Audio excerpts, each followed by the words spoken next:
ശോധന ആരോടും പറയാറില്ലെൻ അലതല്ലും വേദന ആരാരും അറിയാതിന്നിൽ തീരതല്ലും ശോധന. ഞങ്ങളും ക്രൂശിക്കപ്പെട്ട ക്രിസ്തുവിനെ പ്രസംഗിക്കുന്നു. ദൈവത്തിന് സ്തോത്രം. നമുക്ക് വായിക്കാം ഈ രൂത്തിൻ്റെ പുസ്തകം 1-ാം അധ്യായം 20-ാം വാക്യം മുതൽ നമുക്ക് വായിക്കാം. അവൾ അവരോട് പറഞ്ഞത്, നവോമി എന്നല്ല മാറ എന്ന എന്നെ വിളിപ്പിൻ. നവോമി എന്ന വാക്കിൻ്റെ അർത്ഥം പ്ലസൻ്റ് എന്നാണ്, സന്തോഷവതി, പ്രസന്നവതി, സന്തോഷമുള്ളവൾ. മാറ എന്ന വാക്കിൻ്റെ അർത്ഥം കയ്പ്, ബിറ്റർനെസ്. നവോമി എന്നല്ല മാറ എന്ന് എന്നെ വിളിപ്പീൻ. ഞാൻ ഐ എം നോട്ട് പ്ലസൻറ്റ്, ഞാനിപ്പോൾ പ്ലസൻ്റ് അല്ല, ആയിരുന്നു പക്ഷേ അല്ല, ഇപ്പോഴല്ല. നവോമി എന്നല്ല മാറ എന്ന് എന്നെ വിളിപ്പീൻ. ഇന്ന് ഞാൻ കയ്പാണ്, എന്നും ദുഃഖം, എന്നും ദുരിതം, എന്നും വാട്ടം. നവോമി എന്നല്ല മാറ എന്നെ വിളിപ്പീൻ. സർവശക്തൻ എന്നോട് ഏറ്റവും കയ്പായുള്ളത് പ്രവർത്തിച്ചിരിക്കുന്നു. സർവശക്തനായ ദൈവം എന്നോട് ഏറ്റവും കയ്പായുള്ളത് പ്രവർത്തിച്ചിരിക്കുന്നു. ഏറ്റവും കയ്പായുള്ളത്, ഏറ്റവും വേദനാകരമായ കാര്യങ്ങളാണ് എൻ്റെ ജീവിതത്തിൽ സംഭവിച്ചത്. സർവശക്തൻ എന്നോട് ഏറ്റവും കയ്പായുള്ളത് പ്രവർത്തിച്ചിരിക്കുന്നു. നിറഞ്ഞവളായി ഞാൻ പോയി, ഒഴിഞ്ഞവളായി യഹോവ എന്നെ മടക്കി വരുത്തിയിരിക്കുന്നു. ദൈവത്തിന് സ്തോത്രം. പറഞ്ഞാലും തീരാത്ത കാര്യമാണത്. നിറവിൻ്റെ കാലം ഉണ്ടായിരുന്നു പലർക്കും. നല്ല ആരോഗ്യമുള്ള കാലം, നല്ല തിമിർപ്പോടെ, തിമിർപ്പോടെ ഓടി കിടന്ന കാലം, നല്ല ചടുലതയോടെ ജോലികൾ ചെയ്ത കാലം ഒക്കെ ഉണ്ടായിരുന്നു. ഇന്ന് ക്ഷീണിതനായിപ്പോയി. നിറഞ്ഞവളായി ഞാൻ പോയി, ഒഴിഞ്ഞവളായി യഹോവ എന്നെ മടക്കി വരുത്തിയിരിക്കുന്നു. സമ്പൽ സമൃദ്ധിയുള്ള കാലം ഉണ്ടായിരുന്നു, ഐശ്വര്യമുള്ള കാലം ഉണ്ടായിരുന്നു, നല്ല ധാരാളം ആളുകളുടെ പിൻബലമുള്ള കാലം ഉണ്ടായിരുന്നു, എല്ലാവരുടെയും ഒരു സ്നേഹവും ബഹുമാനവുമുള്ള കാലം ഉണ്ടായിരുന്നു. എല്ലാം പോയി, എല്ലാം തീർന്നു. ഇന്ന് ഞാൻ അനാഥയാണ്, ഇന്ന് ഞാൻ വിധവയാണ്. ദൈവത്തിന് സ്തോത്രം. ഇന്ന് എൻ്റെ ഭർത്താവ് മരിച്ചു പോയതുകൊണ്ട് ഞാൻ ഒറ്റപ്പെട്ടു പോയിരിക്കുന്നു. നിറഞ്ഞവളായി ഞാൻ പോയി, ഒഴിഞ്ഞവളായി യഹോവ എന്നെ മടക്കി വരുത്തിയിരിക്കുന്നു. ദൈവത്തിന് സ്തോത്രം. ഞാൻ ഇന്നലെ ചിന്തിച്ചത്, എന്തായിരിക്കും നവോമിയുടെ ജീവിതത്തിൽ പറ്റിയ ഒരബദ്ധം? അത് മനസ്സിലാക്കാനേ ഉള്ളൂ. മോവാബുമായിട്ട് ഒരിക്കലും ബന്ധപ്പെടരുതാത്തതായിരുന്നു, മോവാബിലേക്ക് പോകാൻ പാടില്ലാത്തതായിരുന്നു. ആവർത്തന പുസ്തകം 23-ാം അധ്യായത്തിൽ നാം കാണുന്നു. 23-ാം അധ്യായത്തിൻ്റെ 3-ാം വാക്യം നമുക്ക് വായിക്കാം. ഒരു അമ്മോന്യനോ മോവാബിനോ യഹോവയുടെ സഭയിൽ പ്രവേശിക്കരുത്. ഒരു അമ്മോന്യനോ മോവാബിനോ, അന്യജാതിക്കാരൻ, യഹോവയുടെ സഭയിൽ പ്രവേശിക്കരുത്. അവരുടെ 10-ാം തലമുറ പോലും ഒരു നാളും യഹോവയുടെ സഭയിൽ പ്രവേശിക്കരുത്. 10-ാം തലമുറ പോലും ഒരു നാളും യഹോവയുടെ സഭയിൽ പ്രവേശിക്കരുത്. നെഹമ്യാവിൻ്റെ പുസ്തകം 13-ാം അധ്യായം 1-ാം വാക്യം. നെഹമ്യ 13-1. അമ്മോന്യരും മോവാബ്യനും പുറജാതിയിൽപ്പെട്ടവർ ദൈവത്തിൻ്റെ സഭയിൽ പ്രവേശിക്കരുത്. സത്യമായും സത്യവിശ്വാസം, ജീവനുള്ള ദൈവത്തോടുള്ള വിശ്വാസം ഉണ്ടായിരുന്ന നവോമിയും കുടുംബവും മോവാബിലേക്ക് പോകരുതായിരുന്നു. ക്ഷാമം വന്നു, ശരി, പക്ഷേ ക്ഷാമം മാറും. അവർ ദൈവമക്കളല്ലേ, അവർ വാസ്തവത്തിൽ ദൈവത്തിൽ വിശ്വാസമുള്ളവരല്ലേ. എലീമേലക്കും നവോമിയും മഹ്ളോനും കില്യോനും, മക്കൾ 2 പേരും, 4 പേരും ഒരുമിച്ച് ഒരു പായയിൽ മുട്ടുകുത്തിയിരുന്നുകൊണ്ട് പ്രാർത്ഥിക്കാൻ പാടില്ലായിരുന്നോ? കർത്താവേ, ഞങ്ങൾക്ക് ക്ഷാമം വന്നിരിക്കുകയാണല്ലോ, ആഹാരത്തിന് പഞ്ഞമായിരിക്കുന്നല്ലോ, ഞങ്ങൾ എന്താ വേണ്ടത് ഒന്ന് ചോദിക്കാമായിരുന്നു. എന്നാൽ അവർ ദൈവത്തോടൊന്നും ചോദിക്കാതെ, അപ്പോൾ നിങ്ങൾക്ക് തോന്നുന്നു ദൈവത്തോട് ചോദിച്ചാൽ അങ്ങനെ കൃത്യം മറുപടി കിട്ടുമോ? അങ്ങനെയാണ് കിട്ടുന്നത്. ദൈവം ഇങ്ങനെ പറയുമോ, നിങ്ങൾ അങ്ങോട്ട് പോകണ്ട, അങ്ങനെ പറയുമോ? വചനാനുസൃതം പോകണം. വചനത്തിലേക്ക് നോക്കിയാൽ മതി. ആവർത്തന പുസ്തകം 23-ന്റെ 2-ാം വാക്യത്തിലൊക്കെ പറയും, മോവാബിനോ അമ്മോന്യനോ ദൈവസഭയിൽ പ്രവേശിക്കരുത്, യഹോവയുടെ ആലയത്തിൽ പ്രവേശിക്കരുത്. വ്യക്തമാണ്. വചനാനുസൃതമല്ലാതെ ഒരു ചുവട് വയ്ക്കരുത്. വചനത്തിൽ നോക്കണം, വേറൊന്നും നോക്കരുത്. ആരും പറയും ദർശനത്തിൽ നോക്കരുത്, ആരെങ്കിലും പറയുന്ന ദൈവിക വെളിപ്പാടാണെന്ന് പറയുന്ന വാക്കുകളിൽ ആശ്രയിക്കരുത്. അതെല്ലാം അബദ്ധമാണ്. തെറ്റുപറ്റാം, മനുഷ്യനല്ലേ തെറ്റുപറ്റാം. ഒരു ദർശനം പറഞ്ഞു, ആ ദർശനം തെറ്റിയെന്ന് വരാം. പക്ഷേ ഈ വചനമുണ്ടല്ലോ, the written word of God, ദൈവത്തിൻ്റെ എഴുതപ്പെട്ട വചനം, അത് തെറ്റില്ല. വചനത്തിലേക്ക് നോക്കിക്കൊള്ളുന്നില്ല, വചനത്തിൽ നോക്കണം. ദൈവത്തിന് സ്തോത്രം. നെഹമ്യ 13:1. അന്ന് ജനം കേൾക്കെ മോശയുടെ പുസ്തകം വായിച്ചതിൽ അമ്മോന്യരും മോവാബ്യരും ദൈവത്തിൻ്റെ സഭയിൽ ഒരു നാളും പ്രവേശിക്കരുത്. അമ്മോന്യനും മോവാബിനും യഹോവയുടെ സഭയിൽ പ്രവേശിക്കരുതെന്ന് എഴുതിയിരിക്കുന്ന ഭാഗം കണ്ടു. അങ്ങനെ വേദപുസ്തകത്തിലുണ്ട്. ഈ നവമിയും എലീമേലക്കും മഹ്ളോനും കല്യോനും ആ 4 പേരും പോകരുതായിരുന്നു. തൽക്കാലത്തെ പ്രയാസം കണ്ട് നിരാശപ്പെടരുതായിരുന്നു. തൽക്കാലത്തെ ക്ഷാമം കൊണ്ട് തളർന്നു പോകണ്ടായിരുന്നു. പ്രിയപ്പെട്ടവരെ, ചില പ്രതിസന്ധികൾ വരും. അത് ചിലപ്പോൾ തൽക്കാലത്തേക്കേ ഉള്ളൂ. ഇപ്പോൾ നാം കേട്ടതുപോലെ സന്ധ്യയെങ്കിൽ കരച്ചിലൊന്നും രാപാർക്കും, രാത്രി മുഴുവൻ കരച്ചിൽ. ഉഷസ്സിലോ ആനന്ദഘോഷം വരുന്നു. സന്ധ്യയെങ്കിൽ കരച്ചിലൊന്നും രാപാർക്കും, ഒരു അതിഥിയെപ്പോലെ പോവില്ല, അന്ന് അവിടെ കിടപ്പ. സന്ധ്യയെങ്കിൽ കരച്ചിലൊന്നും രാപാർക്കും, രാത്രി മുഴുവനും തോരാ കണ്ണീര്, കരച്ചിൽ തന്നെ. എന്നാൽ ഉണ്ട് അതിൻ്റെ പര്യവസാനം. ഇത് നിങ്ങൾ ഒരിക്കലും മറക്കരുത്. നിരാശ വരരുത് ഒരു കാരണവശാലും. എന്തൊരു കാരണവശാലും നിരാശയ്ക്കിടം കൊടുക്കരുത്. ഇപ്പോൾ കരച്ചിലാണ്, ഇപ്പോൾ ദുരിതമാണ്, ഇപ്പോൾ പ്രശ്നമാണ്, ഇപ്പോൾ സങ്കടമാണ്, ഇപ്പോൾ പ്രതിസന്ധികളാണ്, മുന്നോട്ട് നീങ്ങാൻ വയ്യാത്ത സ്ഥിതിവിശേഷമാണ്. എന്നാൽ ഒരു കാരണവശാലും നിങ്ങൾ നിരാശപ്പെടരുത്. ഉഷസ്സിലോ ആനന്ദഘോഷം വരുന്നു. സന്ധ്യയെങ്കിൽ കരച്ചിലൊന്നും രാവാർക്കും, ഉഷസ്സിലോ ആനന്ദഘോഷം വരുന്നു. 30-ാം സങ്കീർത്തനം.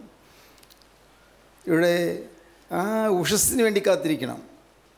നവമി പറഞ്ഞു, നവമി ബേത്ലഹേമിലെ ആ ക്ഷാമം തീർന്നെന്ന് കേട്ടപ്പോൾ നവമി തിരിച്ച് ബേത്ലഹേമിലേക്ക് എത്തി. അപ്പോൾ നവമിയുടെ കൂടെ ഒരു മരുമോളുമുണ്ട്, രൂത്ത്. ഓർത്തോളണം, ദൈവത്തോടും ദൈവജനത്തോടും ചേരുവാനുള്ള തീരുമാനം ഇന്നലെ നാം കേട്ടല്ലോ. ദൈവത്തോടും ദൈവജനത്തോടും ചേരുവാനുള്ള തീരുമാനം, അതാണ് രൂത്ത് എടുത്തത്. ആ തീരുമാനത്തെ പ്രതി, ആ തീരുമാനത്തിൻ്റെ പിൻബലത്തിൽ രൂത്ത് ഈ അമ്മാമിയുടെ കൂടെ അങ്ങ് ബേത്ലഹേമിലേക്ക് ചെല്ലുകയാണ്. രൂത്തിനെ ആർക്കും പരിചയമില്ല. അവൾ മോവാബി സ്ത്രീയല്ലേ, പരിചയമില്ല.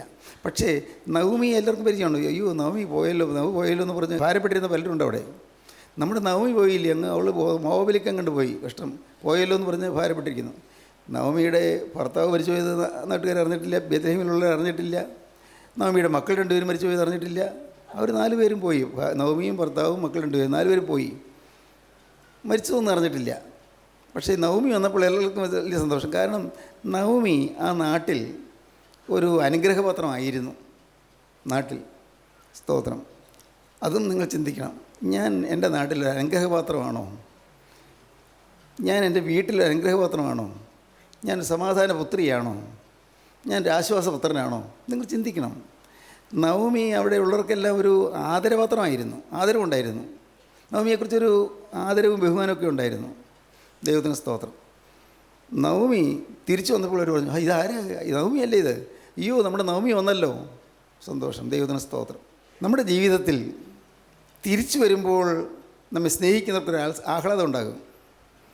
നവമി തിരിച്ചു വന്നു, ഇത് ആരെ, നവമിയല്ലേ ഇത്? അയ്യോ നവമിയല്ലേ ഇത്? ഉടനെ നവമി പറഞ്ഞു, മുഖം മ്ലാനമായി വാടി പറയുകയാണ്, അയ്യോ അങ്ങനെ നിങ്ങൾ ഇനി നവമി എന്ന് വിളിക്കേണ്ട കേട്ടോ. പണ്ട് ഞാൻ അങ്ങനെ ആയിരുന്നു, ഐ വാസ് പ്ലസൻറ്റ്. പക്ഷേ ഇപ്പോൾ ഞാൻ അങ്ങനെയല്ല. I'm not Navami, I'm not pleasant. Call me bitterness, എന്നെ കയ്പെന്ന് വിളിച്ചോളൂ, മാറായെന്ന് വിളിച്ചോളൂ. കോൾ മീ മാറ, എന്നെ മാറായെന്ന് വിളിക്കൂ. കാരണം സർവശക്തൻ എന്നോട് ഏറ്റവും കയ്പായുള്ളത് പ്രവർത്തിച്ചിരിക്കുന്നു, ഏറ്റവും കയ്പായുള്ളത്.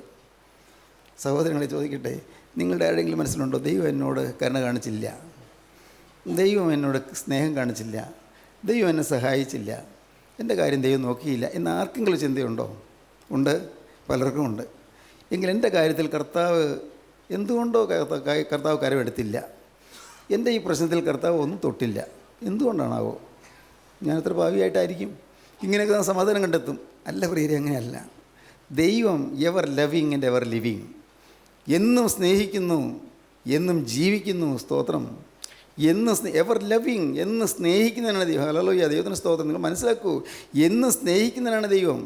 നിങ്ങളെ വ്യക്തിപരമായി അറിയുന്നതിനാണ് ദൈവം. നിങ്ങൾ ഓരോരുത്തരെയും കൃത്യമായി അറിയുന്നതിനാണ് ദൈവം. ദൈവത്തിന് സ്തോത്രം. എന്തിന്? നിങ്ങൾ അമ്മയുടെ ഗർഭത്തിൽ ഉരുവാകുമ്പോൾ തന്നെ നിങ്ങളെ കണ്ടു കഴിഞ്ഞിരിക്കും ദൈവം. അമ്മയുടെ ഗർഭത്തിൽ ഉരുവാകുന്നതിന് മുൻപേ നിങ്ങളെ അറിഞ്ഞിരിക്കുന്ന ദൈവം. നിങ്ങളെ ദൈവം മുന്നറിഞ്ഞു, മുൻനിയമിച്ചു, മുന്നമേ തിരഞ്ഞെടുത്തു. ദൈവം നിങ്ങളെ തൻ്റെ ദാസിയായി തിരഞ്ഞെടുത്തിരിക്കുന്നു. ദൈവത്തിന് സ്തോത്രം. ഇതെല്ലാം നടന്ന കാര്യങ്ങളാണ്. സ്വർഗത്തിൻ്റെ ഔന്നത്യങ്ങളിൽ നടന്ന കാര്യങ്ങൾ. നിത്യനായ ദൈവം നമ്മെ കണ്ടിരിക്കുന്നു, നമ്മെ അറിഞ്ഞിരിക്കുന്നു. ഈ ഒരു ചിന്തയൊന്നും നമ്മൾ മനസ്സിൽ പോകരുത്. നമ്മെ ആ ചിന്തകൾ നിലനിർത്തും. ദൈവം എന്നെ അറിഞ്ഞിരിക്കുന്നു, ദൈവം അറിയാതെ ഒന്നും സംഭവിക്കുകയില്ല. എന്ത് സംഭവിച്ചാലും എൻ്റെ കർത്താവ് അറിയും. എനിക്ക് എന്ത് സംഭവിച്ചാലും എൻ്റെ യേശു അറിയാതിരിക്കുകയില്ല, ഉറപ്പ്. ഹല്ലേലൂയ, ദൈവത്തിന് സ്തോത്രം. നിങ്ങൾക്ക് ആ ചിന്ത വരുന്നുണ്ടോ? പ്രയാസങ്ങൾ വരുമ്പോൾ, ചിലപ്പോൾ നിങ്ങളുടെ പ്രാർത്ഥനയ്ക്ക് മറുപടി കിട്ടാതെ വരുമ്പോൾ, ചിലപ്പോൾ നിങ്ങളുടെ ആഗ്രഹം സാധിക്കാതെ വരുമ്പോൾ, ഇത് പരീക്ഷ പാസ്സാകാതെ വരുമ്പോൾ, ജോലി കിട്ടാതെ വരുമ്പോൾ, പൈസ ഇല്ലാതെ വരുമ്പോൾ, കടം പെരുകി വരുമ്പോൾ, രോഗം വർദ്ധിച്ച് വരുമ്പോൾ, അപ്പോൾ ദൈവം എന്നെ ഉപേക്ഷിച്ചു, ദൈവം എന്നോട് കൈപ്പായിൽ പ്രവർത്തിച്ചു, അങ്ങനെയാണ് തോന്നുന്നത്? അല്ല പ്രിയരെ, ദൈവം കാണുന്നുണ്ട്. അപ്പോഴും നിങ്ങൾ ആ കുരിശിലേക്ക് നോക്കിക്കൊള്ളുക, കുരിശിൽ പെടഞ്ഞു മരിക്കുന്ന ക്രിസ്തുവിലേക്ക് നോക്കിക്കൊള്ളുക, കുരിശിന്മേൽ മൂന്നാണികൾ തൂങ്ങിക്കിടക്കുന്ന ക്രിസ്തുവിലേക്ക് നോക്കിക്കൊള്ളുക. അപ്പോൾ നിങ്ങൾക്ക് സമാധാനം കിട്ടും. ആ കുരിശിൽ സഹിച്ച ത്യാഗത്തിലേക്ക് നോക്കുമ്പോൾ നിങ്ങളുടെ മനസ്സിൻ്റെ ആ ഊഷരമായ അനുഭവങ്ങളെല്ലാം മാറി അവിടെ കുളിർമ കിട്ടും, നിങ്ങൾക്ക് ആശ്വാസം കിട്ടും, നിങ്ങൾക്ക് തണുപ്പ് കിട്ടും, സമാധാനം കിട്ടും. നിങ്ങളുടെ ഹൃദയത്തിൽ ശാന്തി കിട്ടാൻ കുരിശിലേക്ക് നോക്കുക. ദൈവത്തിന് സ്തോത്രം. തൻ്റെ മുമ്പിൽ വെച്ചിരുന്ന സന്തോഷം അവൻ ഓർത്തു, അപമാനം അലക്ഷ്യമാക്കി ക്രൂശിനെ സഹിക്കുകയും ദൈവസിംഹാസനത്തിൻ്റെ വലത്തുഭാഗത്ത് ഇരിക്കുകയും ചെയ്തു. എബ്രായർ 12:2. തൻ്റെ മുമ്പിൽ വെച്ചിരുന്ന സന്തോഷം അവൻ ഓർത്തു. എന്താ കർത്താവ് ഏത് സന്തോഷമാണ് ഓർത്തത്? എന്താ കുരിശിന്മേൽ കിടന്ന് പെടയുമ്പോൾ എന്ത് സന്തോഷമാണ് ഓർത്തത്? ഈ വേദനയുടെ മധ്യത്തിൽ തൻ്റെ മുമ്പിൽ വെച്ചിരുന്ന സന്തോഷം അവൻ ഓർത്തു. അനേകായിരങ്ങൾ സത്യസമാധാനത്തിലേക്ക് വരുമല്ലോ എന്ന്, നിത്യജീവനിലേക്ക് വരുമല്ലോ എന്ന്, നരകത്തിലേക്ക് പോകേണ്ടവർ അനേകർ വഴിതിരിഞ്ഞ് സ്വർഗരാജ്യത്തിലേക്ക് പ്രവേശിക്കുമല്ലോ എന്നുള്ള സന്തോഷം അവൻ ഓർത്തു. എന്തിന്? ഞാൻ ഈ കുരിശിൽ മരിക്കുന്നത് കൊണ്ട്, ഞാൻ ഈ കുരിശിൽ പിടഞ്ഞ് മരിക്കുന്നത് കൊണ്ട് ആയിരങ്ങളല്ല ലക്ഷോപലക്ഷങ്ങൾ എൻ്റെ വചനം കേട്ട് എന്നിൽ വിശ്വസിച്ച് എൻ്റെ രക്തത്തിൻ്റെ ശക്തി ആസ്വദിച്ച് അനേകർ നിത്യജീവനിലേക്ക് പ്രവേശിക്കുമല്ലോ എന്നുള്ള മുമ്പിൽ വെച്ചിരിക്കുന്ന സന്തോഷം അവൻ ഓർത്തു. അപമാനം അലക്ഷ്യമാക്കി. ഓടത്തിരി അപമാനമുണ്ട്. അർദ്ധനഗ്നനായി കുരിശുമേൽ കിടക്കുന്നു ഉണ്ട്, കൈ കുത്തേറ്റ് ചങ്ക് പിളർന്ന് കിടക്കുന്നു ഉണ്ട്, ദേഹത്ത് ചാട്ടവാറടിയേറ്റ് പൊളഞ്ഞ ദേഹത്തിൽ ഒഴിവുചാല് പോലെ കയറിക്കിടക്കുന്നു. അപമാനം. എല്ലാവരും, പള്ളിപ്രമാണിമാരും പരീശന്മാരും സദൂക്യരും ന്യായശാസ്ത്രിമാരും എല്ലാവരും, ഒപ്പം റോമൻ പടയാളികളും എല്ലാം യേശുവിനെതിരായി നിൽക്കുന്നു. ആരുമില്ല ഒരു നല്ല വാക്ക് പറയാൻ. ഒരു നല്ല വാക്ക് പറയണ്ടേ? ഞാൻ ചിലപ്പോൾ ചിന്തിക്കാറുണ്ട്, ലാസർ ഉയർത്തെഴുന്നേറ്റതല്ലേ, ലാസർ എവിടെയെങ്കിലും കണ്ടില്ലല്ലോ, ഉയർത്തെഴുന്നേറ്റ് ലാസറിനോട് കാണുന്നില്ല. ഉണ്ടായിരിക്കാം, എനിക്ക് വേദവസം പറഞ്ഞിട്ടില്ല, ഇല്ലയെന്നും പറഞ്ഞിട്ടില്ല, ഉണ്ടെന്നും പറഞ്ഞിട്ടില്ല. ഞാൻ ചിന്തിക്കും, മാർത്തയും മറിയും എവിടെ പോയി? മാർത്തയും മറിയും അനുഭവിച്ചവരല്ലേ, എവിടെ പോയി? 12 കൊല്ലം രക്തവാസി ഉണ്ടായിരുന്ന സ്ത്രീ സൗഖ്യം പ്രാപിച്ചല്ലോ, ആ സ്ത്രീ എവിടെ പോയി? ഇല്ല, 18 കൊല്ലം കൂനി നടന്ന ആ സ്ത്രീ ഉണ്ടല്ലോ, അവളെവിടെ പോയി? 38 കൊല്ലം തളർവാദം ബാധിച്ച് കിടന്ന മനുഷ്യനുണ്ടല്ലോ, അവളെവിടെ പോയി? ക്രൂസിന്മേൽ യേശു പിടയുമ്പോൾ ഇവരാരെയും കാണുന്നില്ല. ഒരുപക്ഷെ ജനസമൂഹത്തിൽ മൂകസാക്ഷികളായി നിൽക്കുന്നുണ്ടായിരിക്കുമോ? അറിഞ്ഞുകൂടാ. ദുഃഖം കൊണ്ട് വീർപ്പടക്കി നിൽക്കുകയായിരിക്കുമോ? അത് പറഞ്ഞുകൂടാ. ഏതായാലും അവിടെ ഒരു ആശ്വാസമൊക്കെ വരാൻ ആരെയും കണ്ടില്ല. ഇന്നലെ ഞാൻ പറഞ്ഞതുപോലെ അവിടെ ഒരാശ്വാസം തരാൻ അങ്ങ് ദൂരെ നിന്ന് ആഫ്രിക്കയുടെ വടക്കേറ്റത്തു നിന്ന് കൊറോനക്കാരനായ ശീമോൻ മാത്രം ഉണ്ടായിരുന്നു. ഒരാശ്വാസം തരാൻ, യേശുവിന് ആശ്വാസം തരാൻ. ഞാൻ വീണ്ടും പറയുന്നു, പ്രിയപ്പെട്ടവരെ, വീണ്ടും പറയുന്നു, നിങ്ങൾ യേശുവിന് ആശ്വാസം കൊടുക്കുമോ? യേശുവിൻ്റെ കുരിശൊന്ന് താങ്ങി കൊടുക്കുമോ? കുരിശ് മോഹിച്ചു പോകുന്നതിൻ്റെ ആ കുരിശിൻ്റെ ഏറ്റവും താങ്ങി കൊടുക്കുമോ? നിങ്ങളുടെ ആരോഗ്യത്തിൻ്റെ കാര്യം മറന്ന്, നിങ്ങളുടെ ഭക്ഷണത്തിൻ്റെ കാര്യം മറന്ന്, നിങ്ങൾ കടത്തിൻ്റെ കാര്യം മറന്ന്, രോഗത്തിൻ്റെ കാര്യം മറന്ന് നിങ്ങൾ ഈ കുരിശും താങ്ങാൻ നിങ്ങൾ തന്നെ വിട്ടുകൊടുക്കുമോ? അവനിതാ ഏകനായ കുരിശ് ഒന്നുകൊണ്ട് പോകുന്നു. ദൈവത്തിന് സ്തോത്രം, ദൈവത്തിന് സ്തോത്രം. തൻ്റെ മുമ്പിൽ ചെല്ലുന്ന സന്തോഷം അവൻ ഓർത്തു. അപമാനം അലക്ഷ്യമാക്കി ക്രൂശിനെ സഹിക്കുകയും ദൈവസിംഹാസനത്തിൻ്റെ വലതുഭാഗത്തിരിക്കുകയും ചെയ്തു. ക്രൂശിന് ശേഷം കിരീടം എന്ന് പറഞ്ഞല്ലോ, അതാണ് സംഭവിക്കുന്നത്. ദൈവസിംഹാസനത്തിൻ്റെ വലതുഭാഗത്തേക്ക് അവൻ പോയി. ദൈവസിംഹാസനത്തിൻ്റെ വലതുഭാഗത്തിൽ ഇരിക്കുന്നു. അവിടെ ഇരുന്നുകൊണ്ട് എന്ത് ചെയ്യുന്നു? നമുക്ക് വേണ്ടി പക്ഷപാതം ചെയ്യുന്നു. ദൈവത്തിന് സ്തോത്രം. നമുക്ക് വേണ്ടി പക്ഷപാതം ചെയ്യും, നമുക്ക് വേണ്ടി പ്രാർത്ഥിച്ചുകൊണ്ടിരിക്കുകയാണ്. അപ്പനോട്, പിതാവിനോട് പ്രാർത്ഥിക്കുകയാണ്. അപ്പോൾ ഈ മക്കൾ ചെയ്യുന്നതൊന്നും അവരറിയുന്നില്ല, അവരോട് ക്ഷമിക്കണമേ. ഇന്നും ആ പ്രാർത്ഥന തുടർന്നുകൊണ്ടിരിക്കുന്നു. ഇന്നും എനിക്ക് വേണ്ടി നിത്യനായ പിതാവിൻ്റെ മുമ്പിൽ നിന്നുകൊണ്ട് എനിക്ക് വേണ്ടി അഭയാചന ചെയ്യുന്ന, മധ്യസ്ഥ ചെയ്യുന്ന കർത്താവായ യേശുക്രിസ്തുവിൻ്റെ സ്നേഹം, ഞാൻ പാപം ചെയ്യുമ്പോഴും എനിക്ക് വേണ്ടി പ്രാർത്ഥിക്കുന്ന സ്നേഹം, ഞാൻ പാപത്തിലേക്ക് പോകുമ്പോഴും വഴിതെറ്റി പോകുമ്പോഴും വഴിയിൽ ഇടറി വീഴുമ്പോഴും എനിക്ക് വേണ്ടി പ്രാർത്ഥിക്കുന്ന സ്നേഹം, എന്നെ തഴുകുന്ന സ്നേഹം, ആ നിത്യസ്നേഹം, നിത്യോജ്വല സ്നേഹം, ആ സ്നേഹമാണ് പ്രിയപ്പെട്ടവരെ നാം കാണേണ്ടത്. സ്നേഹം, ക്രൂശിലെ സ്നേഹം. ദൈവത്തിന് സ്തോത്രം. ക്രൂശിന്മേൽ യേശു കിടക്കുന്നത് കണ്ടാൽ നമ്മൾ ക്ഷീണങ്ങൾ മാറും, നമ്മുടെ തളർച്ച മാറും, നമ്മൾ സട പിടിച്ച് എഴുന്നേൽക്കും, നമ്മൾ ചാടി എഴുന്നേൽക്കും, കർത്താവിന് വേണ്ടി ഓടാൻ തയ്യാറാകും. നവി പറഞ്ഞു, നിറഞ്ഞവളായി ഞാൻ പോയി, ഒഴിഞ്ഞുള്ള യഹോവ എന്നെ മടക്കി വരുത്തിയിരിക്കുന്നു. സർവശക്തൻ എന്നോട് ഏറ്റവും കയ്പായുള്ളത് പ്രവർത്തിച്ചിരിക്കുന്നു. ഏറ്റവും കയ്പായുള്ളത് എനിക്ക് സംഭവിച്ചത്. ദൈവമാണ് ഇതൊക്കെ ചെയ്തത്, ദൈവമല്ല ചെയ്തത്. പ്രിയപ്പെട്ടവർ, നിങ്ങൾ ചിന്തിക്കൂ, നിങ്ങൾക്ക് രോഗം വരുന്നത് ദൈവമല്ല, ദൈവത്തിൻ്റെ ശിക്ഷയല്ല, പേടിക്കണ്ട. നിങ്ങൾക്ക് കഷ്ടനഷ്ടങ്ങൾ വരുന്നത് ദൈവം തരുന്നതല്ല, ദൈവത്തിൻ്റെ ശിക്ഷയല്ല. നിങ്ങൾ പാപം ചെയ്തുകൊണ്ട് കഷ്ടം വന്നൊന്നും വിചാരിക്കണ്ട, നിങ്ങൾ പാപം ചെയ്തുകൊണ്ട് നിങ്ങൾക്ക് രോഗമെന്ന് വിചാരിക്കണ്ട, നിങ്ങൾ പാപം ചെയ്തുകൊണ്ട് നിങ്ങൾക്ക് ഏതെങ്കിലും ക്ഷീണമെന്ന് വിചാരിക്കണ്ട. എന്താണ് അതെല്ലാം ചെയ്യുന്നത് പിശാചാണ്. നിങ്ങൾക്ക് പാപം വന്നപ്പോൾ നിങ്ങളിൽ പിശാചിന് ഇടം കിട്ടി, അവൻ ചെയ്യാവുന്ന ദ്രോഹം മുഴുവൻ ചെയ്തു. പിശാചാണ് ചെയ്യുന്നത്. താൻ പരീക്ഷിക്കപ്പെടുമ്പോൾ ഇത് ദൈവത്താൽ പരീക്ഷിക്കപ്പെടുന്ന ആരും പറയരുത്. ദൈവം ആരെയും ദോഷങ്ങളാൽ പരീക്ഷിക്കുന്നില്ല. ദൈവത്തിന് സ്തോത്രം. മറക്കരുത്, യാക്കോബ് പറയുകയാണ്, ദൈവത്താൽ പരീക്ഷിക്കപ്പെടുന്ന ആരും പറയരുത്, ദൈവമാണ് ചെയ്യുന്നത് പറയരുത്. ദൈവമാണ് എന്നെ ഈ ഉപദ്രവിച്ചത്, അല്ലെങ്കിൽ എനിക്ക് പ്രയാസം വരുത്തിയത്, ദൈവം എന്നെ ശിക്ഷിച്ചതാണ്, എൻ്റെ പാപത്തിന് ശിക്ഷ വന്നാണെന്ന് അറിയരുത്. പാപം വന്നു, അപ്പോൾ പിശാചിന് അവകാശം കിട്ടി, കയറി വന്നു അവൻ. നമ്മിൽ ജഡസ്നേഹം വന്നു, ജഡികത്വം വന്നു. ആ സമയത്ത് പിശാച് കയറി വരികയാണ്. നമ്മിൽ ദൈവികമല്ലാത്ത എന്തെല്ലാം വരുമോ അപ്പോഴെല്ലാം പിശാച് കയറി വരികയാണ്. ഈ ദുഷ്ട പിശാച് വന്ന് രോഗമുണ്ടാക്കുന്നു, രോഗത്തിൻ്റെ ആത്മാവ്. പിശാച് വന്ന് നഷ്ടമുണ്ടാക്കുന്നു, നഷ്ടത്തിൻ്റെ ആത്മാവ്, കഷ്ടത്തിൻ്റെ ആത്മാവ്. പിശാച് വന്ന് വ്യാധികളുണ്ടാക്കുന്നു, അത് പിശാചിൻ്റെ ആധിയുടെ ആത്മാവ്, വ്യാധിയുടെ ആത്മാവ്, ദുരാത്മാക്കൾ. ഈ ആയാറിൽ ഈ അന്തരീക്ഷത്തിൽ പതിയിരിക്കുന്ന ദുഷ്ടാത്മസേനകളെല്ലാം മനുഷ്യനെ വലച്ചുകൊണ്ടിരിക്കുകയാണ്, നശിപ്പിക്കുകയാണ്. കുടുംബ കലഹമുണ്ടാക്കുന്നു, പിശാചാണ്. ഭാര്യയും ഭർത്താവും തമ്മിൽ പിണങ്ങുന്നു, പിശാചാണ്. ഡൈവോഴ്സ് വേണമെന്ന് ചിന്തിക്കുന്ന ഒരാൾ, പിശാചാണ് പിന്നിൽ. ദൈവം വേദനയോട് നോക്കി നിൽക്കുന്നേ ഉള്ളൂ. എന്ത് ചെയ്യും? ദൈവത്തിന് ഇടം കൊടുത്താൽ ദൈവം പ്രവർത്തിക്കും. പിശാചിന് ഇടം കൊടുത്തതുകൊണ്ടാണ് പിശാച് ഈ നഷ്ടങ്ങളൊക്കെ വരുത്തിയത്. പിശാചിന് ഇടം കൊടുത്തതുകൊണ്ടാണ് നിങ്ങൾക്ക് കഷ്ടനഷ്ടങ്ങൾ വന്നത്. എല്ലാം അങ്ങനെയാണ്. എന്നാൽ ദൈവം നോക്കുകയാണ് എന്ത് വേണ്ടു, എങ്ങനെ പ്രവർത്തിക്കേണ്ടു, ഈ മകനിൽ നിന്ന് ഈ പ്രയാസം മാറ്റേണ്ടത് എങ്ങനെ, ഈ മകളിൽ നിന്ന് ഈ ദുരിതം മാറ്റേണ്ടത് എങ്ങനെ, ദൈവം നോക്കുകയാണ്. അപ്പോഴാണ് ഭാഗ്യവശാൽ എൻ്റെ കർത്താവേ നാം വിളിക്കുന്നത്. എൻ്റെ യേശുവേ നിൻ്റെ രക്തത്തിൽ ഞാൻ ആശ്രയിക്കുന്നു എന്ന് പറയുന്നത്. യേശുവേ നിൻ്റെ രക്തമാണ് എനിക്ക് ശരണമെന്ന് പറയുന്നത്. കർത്താവേ തെറ്റുകൾ പറ്റിപ്പോയി, പിശാചിന് ഇടം കൊടുത്തുപോയി, സാത്താൻ ഇടം കൊടുത്തുപോയി, കർത്താവേ അബദ്ധം പറ്റിപ്പോയി.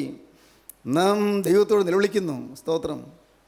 അപ്പോൾ കർത്താവ് പറയും, മോനെ നിൻ്റെ രോഗം ഞാൻ മാറ്റിത്തരാം, നിൻ്റെ കഷ്ടം ഞാൻ മാറ്റിത്തരാം, നിൻ്റെ നഷ്ടം ഞാൻ നികത്തിത്തരാം.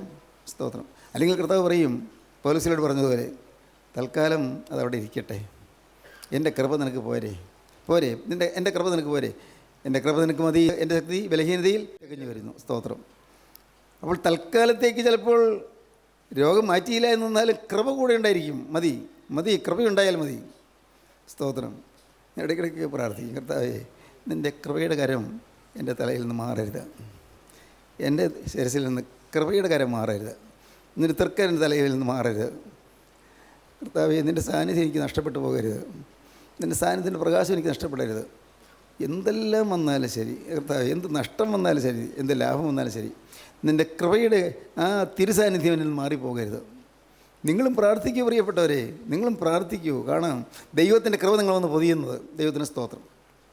എപ്പോഴും ഓർത്തുകൊള്ളണം, കഷ്ടനഷ്ടങ്ങൾ ദൈവം തരുന്നതല്ല, പിശാച് കൊണ്ടുവരുന്നതാണ്. പക്ഷേ പിശാചിന് ഇടം കൊടുക്കാതെ നിങ്ങൾ പിശാചിന് തള്ളി പറഞ്ഞാൽ, ദുഷ്ടപിശാചിനെ ആക്രമിച്ചുള്ള കർത്താവേ ഞാനാണ് അതിന് കാരണക്കാരൻ, ഞാൻ അവന് ഇടം കൊടുത്തു പോയല്ലോ എന്ന് പറഞ്ഞുകൊണ്ട് നിങ്ങളെ തന്നെ നിങ്ങൾ സമർപ്പിക്കുമ്പോൾ കർത്താവിൻ്റെ കൃപ വന്ന് അവിടെ പൊതിയും. കർത്താവ് അവിടെ ആവശ്യമുള്ളത് അവിടെ നോക്കി ഏറ്റവും നല്ലത് കർത്താവ് ചെയ്തു തരും. രോഗം മാറുന്നതാണ് നല്ലതെങ്കിൽ രോഗം മാറ്റി തരും. അല്ലേ? വേണ്ട, നിൻ്റെ ശുശ്രൂഷ തീർന്നു, നിന്നെക്കൊണ്ട് ഞാൻ ആഗ്രഹിച്ച കാര്യങ്ങൾ നിറവേറ്റി കഴിഞ്ഞു, പോരാ, നീ കയറി വരിക പറഞ്ഞൊന്ന് വരും. ദൈവത്തിന് സ്തോത്രം. ദൈവത്തിൻ്റെ വലിയ നാമം മഹത്വപ്പെടട്ടെ. നിങ്ങൾ ഓരോരുത്തരും പ്രാർത്ഥിക്കണം. എന്താ പ്രാർത്ഥിക്കണം? കർത്താവേ എന്നെക്കുറിച്ച് നീ ആഗ്രഹിച്ചിടത്തോളം വേല തയ്ക്കാതെ കടന്നു വരാൻ വരല്ലേ. എന്നെക്കുറിച്ച് നീ ആഗ്രഹിക്കുന്നിടത്തോളം വേല തയ്ക്കാതെ ഞാൻ കടന്നു പോകാനിട വരല്ലേ. ഒന്നുകൂടി പ്രാർത്ഥിക്കണം. കർത്താവേ എന്നെക്കുറിച്ച് നീ ആഗ്രഹിക്കുന്ന നിൻ്റെ പ്രതീക്ഷ നിറവേറ്റാതെ കർത്താവേ എൻ്റെ ജീവിതത്തിൽ ഒരു കാരണവശാലും എന്നെ വിട്ട് നീ പോകരുതേ. സ്തോത്രം. മനസ്സിലായോ നിങ്ങൾക്ക്?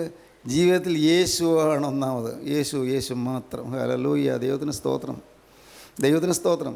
ഇപ്പോൾ നിങ്ങൾ ദയവായിട്ടൊരു കാര്യം ചെയ്യുമോ? വേറൊന്നുമല്ല, ഒരു കാര്യം ചെയ്യുമോ? കർത്താവേ കൃപ എൻ്റെ മേൽ ചൊരിയണമേ. അർഹതയില്ല കർത്താവേ, നിൻ്റെ ഈ അനുഗ്രഹം പ്രാപിക്കാൻ എനിക്ക് യോഗ്യതയില്ല. ഞാൻ നിസ്സഹായനാണ്, ഞാനൊരു അഗതിയാണ്, ഞാൻ കഴിവില്ലാത്തവനാണ്. കർത്താവേ പല ദോഷങ്ങളും വന്നവനാണ്, പല തെറ്റുകളിലും കുടുങ്ങിയവളാണ്. കർത്താവേ ഇപ്പോൾ നീ മനസ്സലിഞ്ഞ് എൻ്റെ മേൽ നിൻ്റെ കൃപ പകരണമേ. എനിക്ക് യോഗ്യത എന്ന് പറയാൻ ഒന്നുമില്ല കർത്താവേ. അർഹതയില്ല കർത്താവേ. നിൻ്റെ കൃപ നിൻ്റെ സൗജന്യമായ കൃപ എൻ്റെ മേൽ പകരണമേ. യേശുവെ, ഞാൻ ഒന്ന് വിശ്വസിക്കുന്നു കർത്താവേ, നീ കുരിശിൽ എനിക്ക് വേണ്ടി മരിച്ചത് ഞാൻ വിശ്വസിക്കുന്നു. അതുകൊണ്ട് ഇപ്പോൾ നിൻ്റെ കൃപ എൻ്റെ മേൽ പകർന്ന് എന്നെ നീ ചേർത്ത് അണയ്ക്കണമേ. നിൻ്റെ സ്വർഗീയ കൂടാരത്തിലേക്ക് എന്നെ ചേർക്കണമേ. നിൻ്റെ സ്വർഗീയമായ കുടയും കീഴിലേക്ക് എന്നെ ചേർക്കണമേ. നിൻ്റെ തിരുനിവാസത്തിൻ്റെ കീഴിലേക്ക് എന്നെ ചേർക്കണമേ. കർത്താവെ, എന്നെ നീ ചേർത്ത് അണയ്ക്കണമേ. പ്രാർത്ഥിക്കൂ പ്രിയപ്പെട്ടവർ, നിങ്ങൾ പ്രാർത്ഥിക്കണം. ഇതെല്ലാം പ്രാർത്ഥിക്കുമ്പോൾ കേൾക്കുന്നൊരു ദൈവമുണ്ട്, നിങ്ങൾ വിശ്വസിക്കൂ. ദൈവത്തിന് സ്തോത്രം, സ്തോത്രം. ജീവനുള്ള ദൈവമേ, കരുണയുള്ള കർത്താവേ, അവിടെ നിങ്ങളുടെ മധ്യത്തിൽ തന്നെ ഉള്ളതിനായി സ്തോത്രം. അപ്പോൾ ഞങ്ങൾക്ക് തൃപ്പാദം ചുംബിക്കാൻ കൃപ തന്നതിനായി സ്തോത്രം. അപ്പോൾ അതിന് തൃക്ക ഞങ്ങളുടെ തലമേൽ വെച്ചതിനായി സ്തോത്രം. രോഗികളെ സൗഖ്യമാക്കിയതിനായി സ്തോത്രം. ആർക്കും അറിയാൻ വയ്യാത്ത രോഗങ്ങളുള്ളവരെ നീ സൗഖ്യമാക്കിയതിനായി സ്തോത്രം. കർത്താവേ, രോഗാണുക്കളെല്ലാം നീ കത്തിച്ച് കളഞ്ഞതിനായി സ്തോത്രം. യേശുനാഥ, അതിൻ്റെ സ്വർഗീയ തീയിൽ പാവത്തെയെല്ലാം ദഹിപ്പിച്ച് കളഞ്ഞതിനായി സ്തോത്രം. യേശുവെ, എല്ലാ പാവത്തെയും നീ ആഴത്തിലേക്ക് എറിഞ്ഞു കളഞ്ഞതിനായി സ്തോത്രം. ഇനി ആരും ഓർക്കാതുകൊണ്ടോ അറിയാതുകൊണ്ടോ നീയല്ല മായിച്ചു കളഞ്ഞതിനായി സ്തോത്രം. അപ്പോൾ ഈ മക്കളെല്ലാവരെയും അനുഗ്രഹിക്കണമേ, എല്ലാവരെയും സമാധാനത്തിലേക്ക് നയിക്കണമേ. അവിടുത്തെ രണ്ടാമത്തവരിന് വേണ്ടി എല്ലാവരെയും ഒരുക്കണമേ. യേശുവെ, പരിശുദ്ധന്മാർ പറന്നു വരുമ്പോൾ ആ കൂട്ടത്തിൽ അടികളിൽ നിൽപ്പാൻ കൊണ്ട് ഞങ്ങൾ യോഗ്യരാക്കി തീർക്കണമേ. യേശു ക്രിസ്തുവിൻ്റെ രാജകീയ നാമത്തിൽ പ്രാർത്ഥിക്കുന്ന കൃപയോടെ കേൾക്കണമേ. ആമീൻ. ഹല്ലേലൂയ. സ്തോത്രം.